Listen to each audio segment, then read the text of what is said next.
Assalamualaikum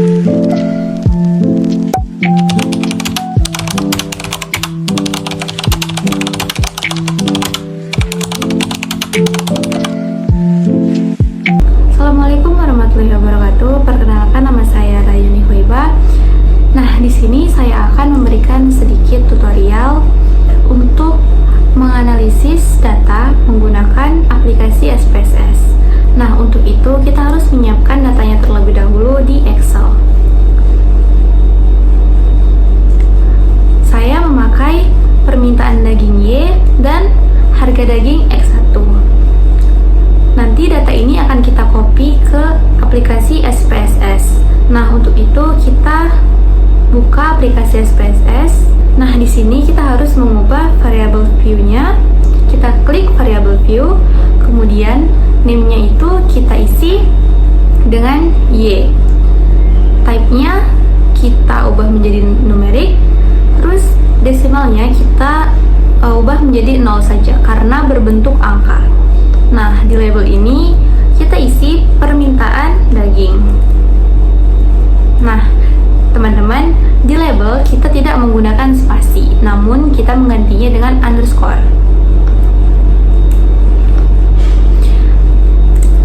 Kemudian di measure ini kita ubah menjadi scale. Lanjut ke name nomor 2, kita isi X1.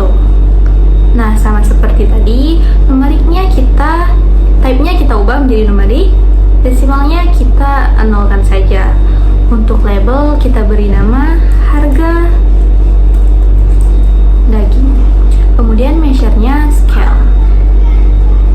Nah, kita bisa mengklik data view untuk melihat perubahan yang sudah kita buat di variable view. Nah, ini variable Y dan ini variable X1.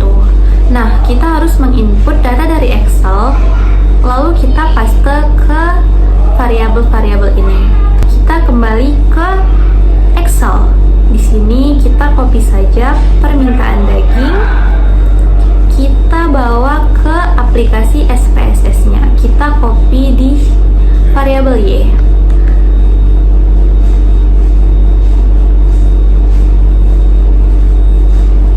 Lanjut, kita kembali ke Excel lagi untuk mengcopy harga daging. Lalu kita copy di aplikasi SPSS-nya, kita kembali lagi. Kemudian kita kemudian kita paste di X1. Nah, sudah. Jadi ini Y yaitu permintaan daging dan ini X1 yaitu harga daging. Jika kita mau menganalisisnya, kita klik analyze ini, lalu kita cari yang regression. Nah, setelah itu kita klik yang linear. Nah, setelah kita klik akan muncul kotak dialog seperti ini. Nah, kita sesuaikan saja. Kalau permintaan daging, kita letakkan di kotak dependent. Kita klik saja tanda panah ini, maka akan otomatis masuk ke kolom dependent. Kemudian harga daging, kita klik tanda panah, maka akan masuk ke independent.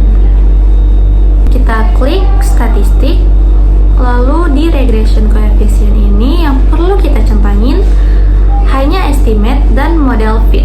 Lalu continue. Selanjutnya kita klik plots. Nah, di plots ini kita tidak mencentang apapun, jadi lanjut saja, continue dan save. Nah, di sini yang perlu kita centangin di bagian bawah, include the covariance matrix. Lalu klik lagi continue, lanjut terakhir option. Yang perlu dicentangin di option yaitu use probability out F. Lalu include constant in equation, dan di missing value ini exclude case list wise. Kemudian di continue saja. Nah, sudah selesai, kita klik OK. Maka akan muncul output regresi seperti ini. Ini ada 4 tabel. Tabel pertama variable entered removed, tabel kedua model summary, dan ketiga ANOVA, terakhir coefficient. Nah, kita akan membahas satu persatu tabelnya dan cara membacanya. Untuk variable entered removed metode enter. Di tabel kedua ada model summary.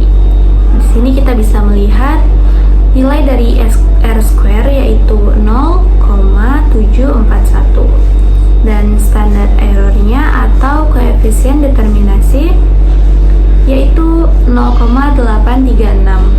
Nah, 0,741 nilai dari R square ini kita persenkan menjadi 74,1%. Yang artinya harga daging dapat menjelaskan permintaan daging sebesar 74,1%, sedangkan sisanya 25,9% dapat dijelaskan oleh variabel lain di luar model. Kita lanjut ke tabel ANOVA. Nah, di sini kita bisa melihat nilai dari F hitungnya yaitu 22,912. Lalu DF regressionnya 1 dan DF residualnya 8, maka totalnya 9. Nilai dari signifikansinya yaitu 0,001. Artinya,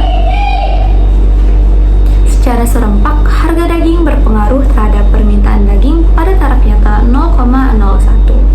Nah, pada analisis regresi sederhana ini kita cukup melihat F hitungnya saja apakah sudah berpengaruh atau belum. Jika sudah berpengaruh, maka T hitungnya bakal berpengaruh. Tabel terakhir ada tabel koefisien. Di sini kita bisa lihat nilai dari T hitungnya yaitu 4,787, nilai dari betanya 8,61 dan signifikansinya 0,001. Cukup sekian video tutorial yang bisa saya berikan. Lebih dan kurang saya mohon maaf. Assalamualaikum warahmatullahi wabarakatuh.